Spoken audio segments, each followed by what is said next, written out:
Hello, Sandy from Robotica here, with the first episode of a little series we're going to do each weekend of some hacks or customizations that you can do to your Marty. Starting off with the eyebrows. Now normally, Marty has eyes that are actually gears, so that when one eyebrow moves, the other one moves too.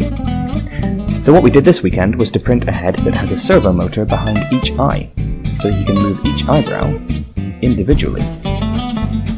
It also means that he can do some funky eyebrow dancing. We think it's kind of cool, and you can see that the eyes there are no longer gears.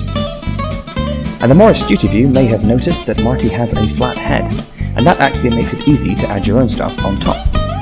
As an example, we printed off this Lego compatible plate, so you can build Lego on top of your Marty. Nanta has decided to build a mount for a PlayStation Eye camera, which doesn't look at all silly on top of a Marty. In other news, our crowdfunding campaign launched and we're super happy about it, so tell your friends.